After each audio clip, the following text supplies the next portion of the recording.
What's up, everybody, and welcome back to another episode of Blood on the Razor Wire TV, where we bring it to you real and we bring it to you raw. So today you're probably looking at the thumbnail like, damn, bro, you about to give up game? Hold up, rewind. Don't trip, Tater Chip. We're not giving up game. We're going to talk about the spots that have been discovered already in prison. And we're going to talk about the top 5 hiding places, right? Places that have already been discovered. But see, people on this side of the fence don't always know, and it interests some people. People have hit me up like, yo, Chad, where do they hide them big old knives at, bro? You know, like knives like that. Like, how do you hide that stuff? You just keep it on you until you get busted, and some people do, but not always. So we're going to talk about the hiding spots. There's all kinds of things in prison that people hide. Don't trip. Ain't no cops going to be like watching this, a sergeant, a lieutenant, like, I'm going to go find all that stuff today, boys, out there in that West Virginia prison. Don't worry about that. Not going to happen. So anyway, we're going to talk about them top 5 hiding spots. Some people are interested. And you know what? There's some really good ones. We'll start with the top one and move right on down the line. And you know, I remember this hiding spot, like, dude was excited to tell me about it, right? It was my cellie, Adam Olivera. He's like, bro, I got the best hiding spot. Wait till you see this. And I'm like, okay, let's see. You know, and I was new to prison too. So I was like, okay, damn, that is a good hiding spot. And those of you that have read my book, you know where that hiding spot is probably. Can you remember? It's in the locker, right? We all got lockers in prison. 2 lockers in every cell, right? At least in USP Big Sandy, in most federal prisons. Sometimes the lockers are stacked on top of each other. Sometimes they're side by side. There's a desk in between. But anyway, what was the number one hiding spot to me? It was the fake shelf. You know, and how do you make a fake shelf in prison inside a locker, Chad? Well, this is what happens, right? And this is prison. You know, what they'll do is they'll go into someone else's cell. And unfortunately, and this isn't my term, but this is a prison term, you know, you got cars, right? And everybody knows what a car is. It's like a gang, right? Your car is your gang. It's your people. It's the people you roll with. But every car has people in it, pretty much every car, where they're like, and they use this word lame, right? Dude's a lame. And you're like, damn, bro, but he's in the car. Some people think that. And they're like, who cares, bro? Like in the New York car and the Boston car, like the East Coast car that we had dudes from like Oklahoma and dudes from all over the place, right? Stevie Burke, as you guys know, would take anybody into the car. So they would look at these dudes that weren't from the East Coast like, And you know, it's crazy to feel that way because these are the people that you're going to be fighting with. These are the people that you are counting on if something goes down. And then they're treated, you know, like, I don't know, third world citizens, I guess. But anyway, they would go into the dude's cell and be like, hey, bro, we need that middle shelf right there, man. And they would rip the middle shelf out of your locker. They would take the middle shelf out of your locker. They'd take it out real nice so it isn't bent up. And then they would put it on the bottom shelf of your locker, right? Well, in our case, in our cell, Adam had this hidden shelf in our cell. Me and Adam were cellies. And what he would do is you would slide that shelf on top of that bottom shelf. And he's like, bro, I got the best hiding spot ever. And I'm like, damn, I think you do, bro. Like that was like immature prison, like, I don't know. That excited us, I guess, at the time. So anyway, that fake shelf would go on. And underneath that fake shelf, we had pieces of steel rebar that were ripped out of the ceilings in the kitchen. Kid had ripped those out. Preston, the guy that, you know, in the book, if you haven't read the book, he's the guy that the cop grabbed the hold of when he was drunk, pulled his pants down. And then eventually Adam says, you know what, I'm about to go hit this cop up. And he does. So anyway, inside that fake shelf, man, we had steel rebar. We had knives. Bone crushers, that's what we call them in there, right? Why do you call it a bone crusher, Chad? Because they're cut out of beds. Like that same guy that I was talking about, like they'd go in his cell and be like, hey, bro, we're going to cut a couple knives out of your bed, all right? Because if they come find that the knives are cut out of the bed, well, guess who's going to the hole? You are. So they'd cut them knives out with nail clippers and, you know, the guard on hair clippers. You just work, you know, you work that metal and you end up getting knives out of there. And then they would put newspaper on it, right? Like, so that the cop couldn't see it. One on the bottom, one on the top. And then if he did find it, oh well, they'd come in, put you in the hole, and they'd come weld some steel back on there. But anyway, this was the top hiding spot to me, man. The next one's really good too. But anyway, you know, you could put anything in there, man. What is currency in prison? Stamps, drugs. You could hide all that shit in that fake shelf, man. Numerous knives, steel rebar, plastic knives. Everything was hidden in this shelf in our cell, you know, with Adam, right? And eventually they end up finding this hiding spot. Because why? Because Adam hits the cop up. And when you hit a cop up, they go nuts. They come in with x-ray machines. They're playing no games. They're like, yo, we're coming to find everything that you guys got. And that was like the perfect hiding spot. Metal detector isn't going to pick that stuff up, right? They put the metal detector on. It's a locker. It's a metal locker. You can't pick nothing up off of that. But eventually, And this is in every prison. Anybody that's been to prison, you notice. There's always at least one cop on every compound that's like a super cop. I'll give you an example. There was a guy that worked at Raybrook, right? Dara. He was like an older guy. I think he's retired now. But he was a guy that, men respected men. But he played no games. He was that super cop. If he was looking for something, he's coming and he's going to find it. And, he prided himself on that. Like, man, we got it. I got it. I'm the best. And that's the type of dude that he was. So, you always got those cops. And eventually, I think when the cop got hit up, they end up finding this hiding spot. But they find it because super cops in there.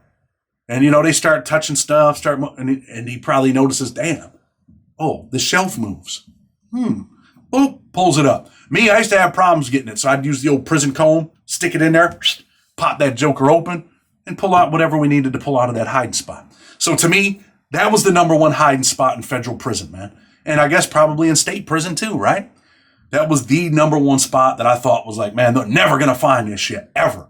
And at first I was a little bit worried about it. When Adam went to the hole, I'm like, damn, man, I know it's crazy, right? You got 40 years, you're worried about getting caught with knives? Hell yeah, I was.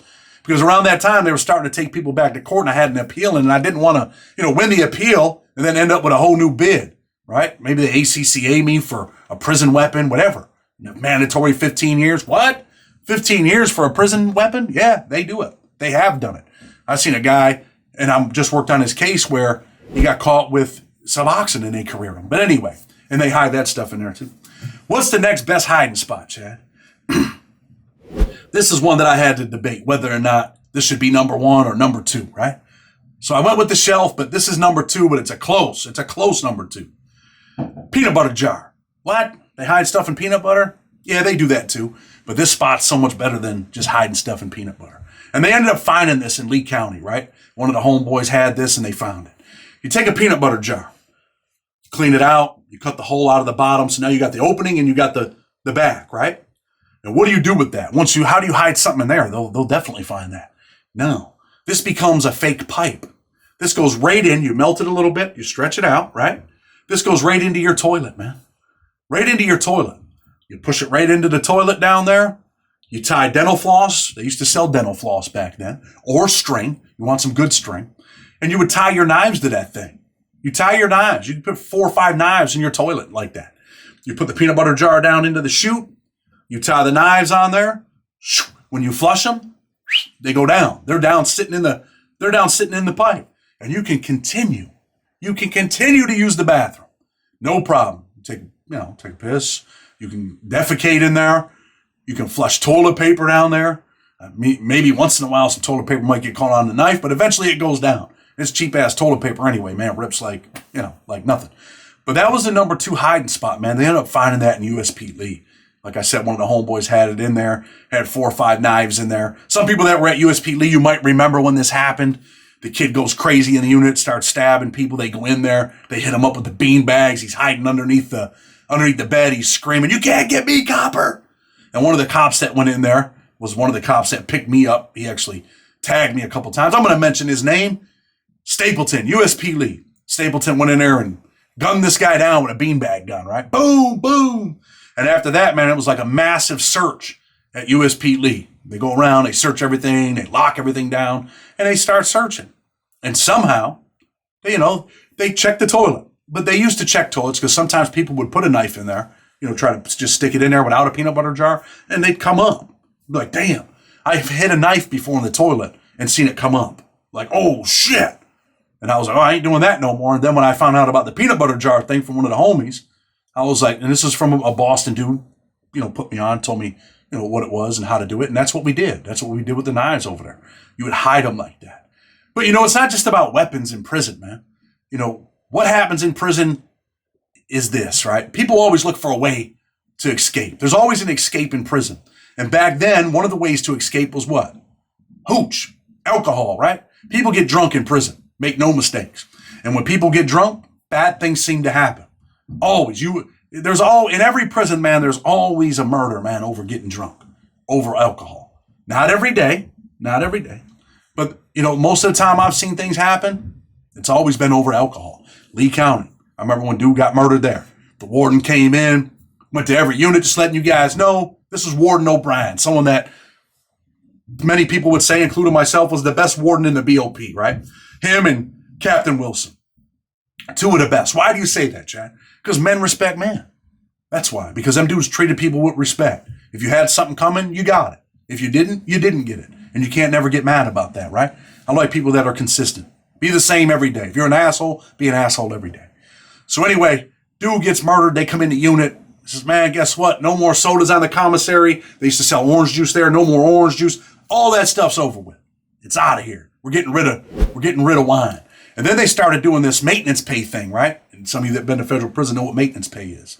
If you get busted with wine, guess what happens? It's a 100 series shot, the most serious, right? And we're going to give you maintenance pay. We're going to pay you like $5.25 a month, right? For a year. You can't earn no more than $5.25. And most people in prison that are making alcohol are doing it because they ain't got nothing coming in. Alcohol was where the money was at. Off a gallon of wine back then, you'd make $40. And some people are making 4 or 5 gallons. I'm guilty. I was a winemaker. I am guilty 100%. Did I have a little money coming in? Yes, I did. But those were some of my first hustles, man. Everybody has a hustle in prison. Whether you're drawing pictures, whether you're selling dope, whether you're, even some people sell knives. And I've talked about this kid from DC, Boo, right? We talked about him. He was running around selling knives, cutting knives out of his own locker and selling them. But anyway, so what was number 3 hiding spot? I had this homeboy from New York City, Paulie. Paulie's like, look, Chad, man, listen, I got the ultimate hiding spot. I just don't have the, and he used to get high. So he was all the way broke. He was like, man, I need you to invest, man. Help me out. Put this thing together. And what he was doing was he was moonshining. People moonshine wine in prison. What?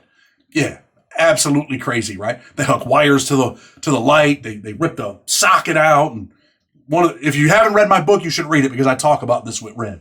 It's one of the craziest concoctions you'll ever see. Some people have been electrocuted. This kid Jeremy Bender had issues with. He ended up getting electrocuted trying to moonshine. But anyway, he's like, Chad, I got the ultimate hiding spot, bro. And of course, I'm like, okay, what is it? The lockers in USP Lee used to be stacked. They were stacked together. He had the maintenance guy come in and unscrew it, loosen it up. Then he made this big bag. He worked at Unicor, so he made this big bag, right? It's like a sack. And he would make wine inside that sack. He would pull the locker away from the wall, and then he had a nail put in the back, a screw, that this would hang on. And he could fit 5-6 gallons of wine in this thing. And then he would put the locker back on the wall, screw it tight. That way, if they search and they move it, the locker don't move. It's still tight to the wall. But the wine it had to be what? Maybe 6 feet tall, 5-6 feet tall, maybe taller than that. The wine would flatten out behind the locker. It would all flatten out. And I used to be like, damn, man, this dude's always making wine, man. He's always coming off. And eventually, like I said, he messed his money up. He needed me to invest. So I invest. But of course, before I invest, I want to know about the hiding spot. We want to know, man, is the money safe, man? Are we all right? We're going to get busted. How much are we going to make? So me and him, we put that little business together. But that was like the top 3 hiding spot, right? Eventually he gets busted. The cops find it. But let me tell you why the cops find this hiding spot. Because he's excited about his hiding spot. He thinks he's got the best hiding spot. And what do you think he does? He starts telling people, man. He starts showing people. You tell one person tells 2 turns into 4 turns into 8. Everybody knows his hiding spot now, right? So other people are trying to get the hiding spot. The only people that were supposed to know about the hiding spot for real was him and the maintenance man. That's it. Even I wasn't supposed to know about that. But, we were partners, so I had to know. So that was like our top, that's top 3 hiding spot in prison, man. Because wine was a moneymaker in prison, man. Moonshine, moneymaker. You put 5-6 gallons of wine together, you moonshine that joint, and you're talking about $400 or $500 in the federal penitentiary. That's pretty good. And if you're doing that 2 times a week, holy shit, man, you're up there, right? You're all the way up, at least in prison dollars. So anyway, next hiding spot, Chad. What is the next best hiding spot? And because we're talking a little bit about wine, we'll talk about other hiding spots here too, but dudes used to be, you always got like guys in the unit that are like, look, man, I'm not trying to make a whole bunch of wine. I'm just trying to survive, man. I'm just trying to survive. That's it. So what they would do is we got these chairs, right, in prison, these plastic chairs. And most of you guys know about this hiding spot. It's been busted 1,000 times, but I thought this was a crazy hiding spot. One of my partners, MacArthur Chisholm, this was his hiding spot. He's from my city, guy I had talked about. He'd been to federal prison, got out, caught another case, went to state prison, got out. Now he's back in the county jail with another case, right? But anyway, He didn't have a whole lot, so he tried to hustle, man. If he made $80 a week, he'd be happy. If he made 40, he'd be happy. And what he would do is he would make a gallon of wine. He'd just put a gallon of wine together 2-3 days, and he would make this net bag that he could put on. He'd take his net bag, sew it up, put it on the back of his chair, put his coat on the back of his chair. That covered the wine, and he'd sit there and watch TV all day. Sometimes if he wanted to go to rec, he'd just cover up his chair and go to rec and just leave his chair sitting out in the day room. Because the cops do walk around. Because a lot of cops, they know, man. They're like, look, man, these dudes are killing each other in here. And you know what? I don't want to be on the receiving end. I definitely don't want to be on the receiving end when one of these dudes get drunk and get crazy. So a lot of cops do go around. We have this guy, Poti. Poti, if you're watching this, USP Lee, he'd go around, he'd open doors. He'd sniff. And, you know, dudes would mask the smell with like Muslim oil, blow baby powder. And the cops got hip to that. So now people started hiding their wine outside the unit. And what was the best place? On the back of your chair. You know, you're not bothering no one. You're just sitting there with your headphones on, USP Lee. They weren't going around like in Big Sandy walking in the unit and saying, hey, stand up, let me search you. Let me search your chair, let me search your jacket. They weren't doing that at the time. So dudes could just be sitting in the day room, hey, watching American Idol, right? Chilling. And they got their wine on the back of their chair. And there's all kinds of aromas out in the day room. People are cooking food. People burn popcorn to cover smells. But, you know, you really can't smell that wine. You got a little breather on it. You know, the wine has to breathe. Wine's breathing, whatever. So you get away with it, man. For many, many years, people were doing that. People would get away with that. You know, that was like a hiding. That was a good hiding spot. It was. And now, like, the top 5 hiding spot, and then we'll discuss a couple other hiding spots that have been busted. Fake walls that people had put in, all kinds of shit. Crazy stuff in prison, right? The fake wall was a good one, too. But I got to put this one on as top 5. I'm making a gallon of wine, right? Shit's hot. The chair's already blown up. You can't do that. So what I do is I go in the slop sink. And in the duct vent, there's this big open space, right? It's up high. It's about 8 feet high. I'm like, man, I'm about to hide the wine up there, man. Let me go see if I can hide wine up there. So I climb up there and I'm checking. I'm like, I don't really think I can hide wine. But I started hiding my knife in there. There's this little bolt sticking out inside of the duct vent. I used to hang my knife up in there, right? Far away, man. And I started thinking, damn, I probably shouldn't keep my knife there. I should probably keep it a little closer. But anyway.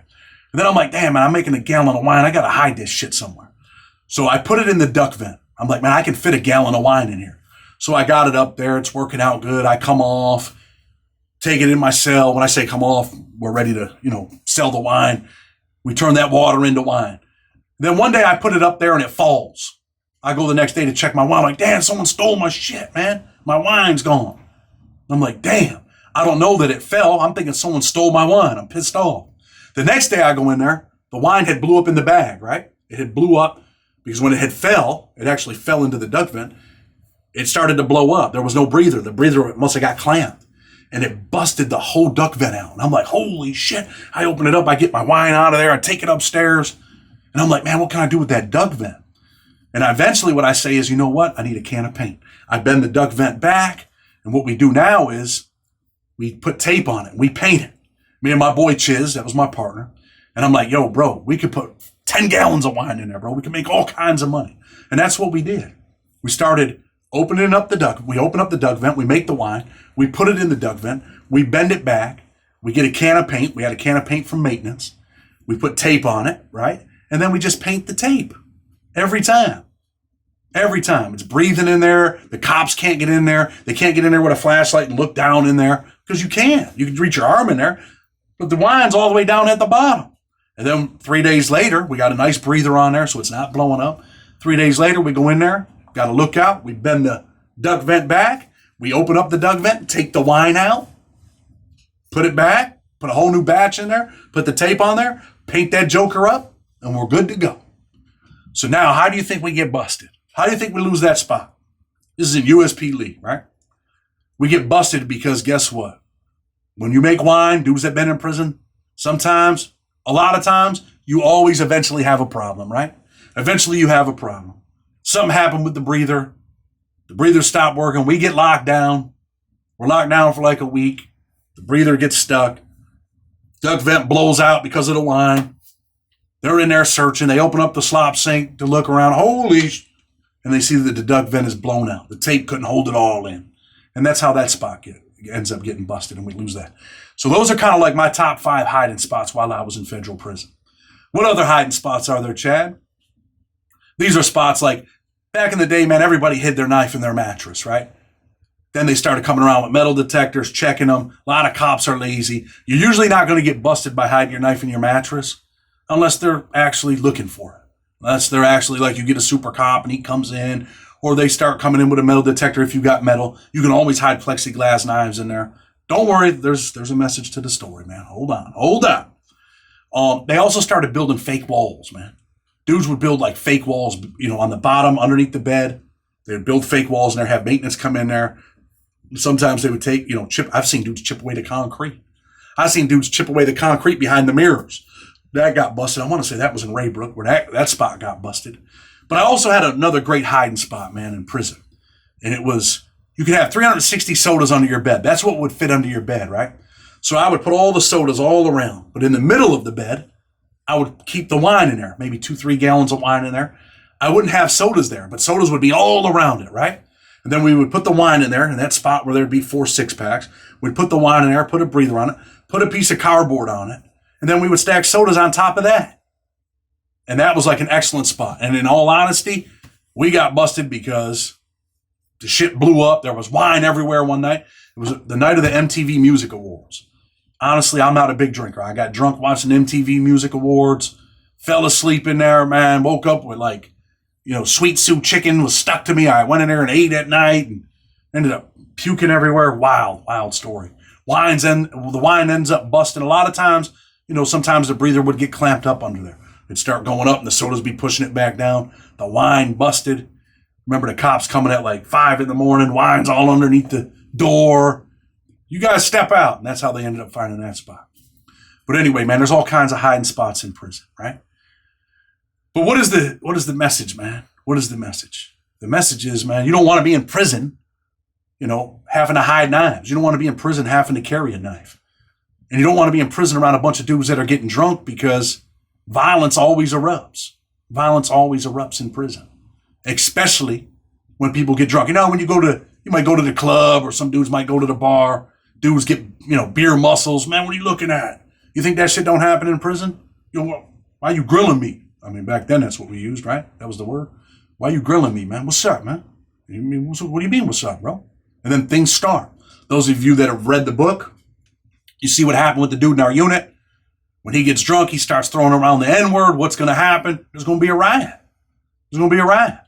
People are like, yo, listen, bro. This is what it is, man. Dude's out here disrespecting everybody. And why was he disrespecting people? Because he got drunk. And he was thinking irrational. He was being irresponsible. And then we ended up pounding this dude's head into the wall, right? Not that I'm proud of it. But, we could have easily killed that dude that day. And I definitely wouldn't be here. Whether or not Trump passed the law, changed the law, implemented the First Step Act, I might have been able to get out. But, when you kill people in prison, you're probably not getting out. It doesn't work like that for you. So you definitely don't want to be in that position. But you know what? We talk about some prison stuff. We talk about crime. This is just some of it. We're going to start breaking down some of these cases people want to hear about. That's what we're going to get into. We're going to still keep doing interviews with people that want to interview. And hopefully, man, we'll find some people with better technology. We're going to go out on the street. But let me ask you this before we go. Do you guys want your boy to go into a trap house in New York? Yes or no? Do you guys know what a smokehouse is? Do you want me to go do an interview in a smokehouse so you can see, the effects of addiction and people that I've known for years? And what is a smokehouse? Where everybody's sitting around just getting high, man. Just getting high. Living to die. That's what I call it. Living to die. You think that's zombie land over there in Pennsylvania and Kensington and all of that? Sometimes you go in these smokehouses and it's zombie land. Just people sitting around, man, that unfortunately, man, down on their luck, addicted, can't get away, been doing it for years. But anyway, man, Blood on the Razor Wire TV. Until tomorrow, we're out.